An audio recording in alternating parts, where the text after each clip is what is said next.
Hi friends, welcome back to life moments. ಈ ರೀತಿ ತುಂಬ ರುಚಿಯಾದ ಶಾವಿಗೆ ಪಾಯಸವನ್ನು ಯಾವ ರೀತಿ ಮಾಡ್ಕೊಳ್ಬೋದು ಅಂತ ಇವತ್ತಿನ ನನ್ನ ವಿಡಿಯೋದಲ್ಲಿ ನಾನು ಶೇರ್ ಮಾಡ್ಕೊಳ್ತಿದ್ದೀನಿ. ಯಾರೆಲ್ಲ ವಿಡಿಯೋ ನೋಡ್ತಿದ್ದೀರಾ ಪೂರ್ತಿಯಾಗಿ ನೋಡಿ, ಲೈಕ್ ಮಾಡಿ, ಶೇರ್ ಮಾಡಿ, ಕಮೆಂಟ್ ಮಾಡಿ, ಸಬ್ಸ್ಕ್ರೈಬ್ ಮಾಡಲು ಮರಿಬೇಡಿ. ಬನ್ನಿ ಶಾವಿಗೆ ಪಾಯಸ ಯಾವ ರೀತಿ ಮಾಡ್ಕೊಳ್ಬೋದು ಅಂತ ನೋಡ್ಕೊಂಡು ಬರೋಣ.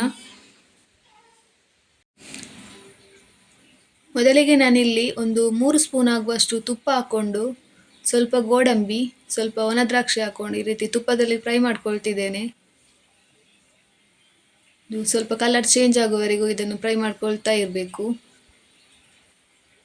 ಈ ರೀತಿ ತುಪ್ಪದಲ್ಲಿ ಫ್ರೈ ಮಾಡಿಕೊಂಡ ಗೋಡಂಬಿ ದ್ರಾಕ್ಷಿಯನ್ನು ಪಾಯಸಕ್ಕೆ ಸೇರಿಸಿದೆ ತುಂಬ ಟೇಸ್ಟಿಯಾಗಿ ಬರ್ತದೆ ಪಾಯಸ. ನೋಡಿ, ಈ ರೀತಿ ಕಲರ್ ಚೇಂಜ್ ಆಗುವವರೆಗೂ ನಾವು ಫ್ರೈ ಮಾಡ್ಕೊಳ್ತಾ ಇರುವ. ಇಷ್ಟು ಫ್ರೈ ಆದರೆ ಸಾಕು. ಇದನ್ನೀಗ ಒಂದು ಸೈಡಲ್ಲಿ ತೆಗೆದಿಡುವ ನಾವು.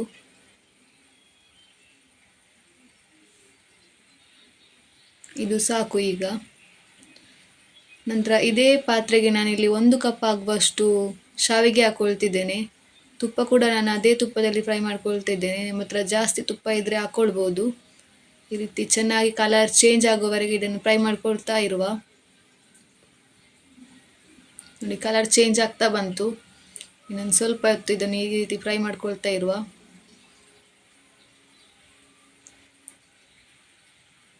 ಈಗ ಇದು ಸಾಕು, ತೆಗೆದಿಡುವ.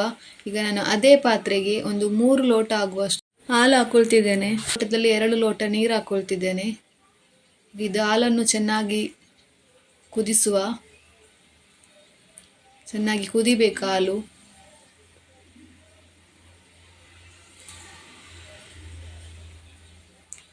ಹಾಲು ಚೆನ್ನಾಗಿ ಕುದಿದ ನಂತರ ಇದಕ್ಕೆ ನಿಮಗೆ ಎಷ್ಟು ಸಿಹಿ ಬೇಕು ಅಷ್ಟು ಸಕ್ಕರೆ ಸೇರಿಸುವ. ನಾನಿಲ್ಲಿ 1 ಕಪ್ ಆಗುವಷ್ಟು ಸಕ್ಕರೆ ಹಾಕೊಳ್ತಿದ್ದೇನೆ. ನಂತರ ತುಪ್ಪದಲ್ಲಿ ಫ್ರೈ ಮಾಡ್ಕೊಂಡಿರುವ ದ್ರಾಕ್ಷಿ, ಗೋಡಂಬಿ, ಶಾವಿಗೆ ಇದನ್ನು ಹಾಕ್ಕೊಂಡು ನಾವು ಚೆನ್ನಾಗಿ ಮಿಕ್ಸ್ ಮಾಡಿಕೊಳ್ಳುವ.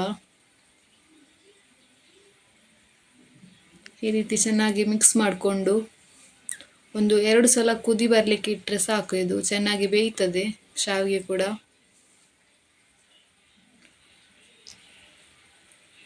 ತುಂಬ ಹೊತ್ತು ಕುದಿಸುವ ಅಗತ್ಯವಿಲ್ಲ.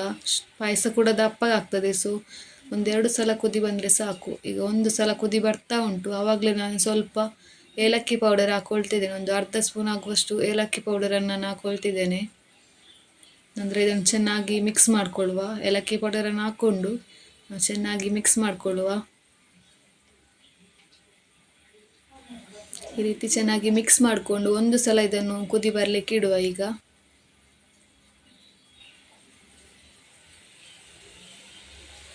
ನೋಡಿ, ಶಾವಿಗೆ ಕೂಡ ಬೇಯ್ತಾ ಬಂತು. ಈಗ ನಾವು ಸ್ಟವನ್ನು ಆಫ್ ಮಾಡಿಕೊಳ್ಳುವ. ನಮ್ಮ ಪಾಯಸ ಕೂಡ ರೆಡಿ ಆಯಿತು. ತುಂಬ ಟೇಸ್ಟಿಯಾಗಿದೆ. ನೀವು ಟ್ರೈ ಮಾಡಿ.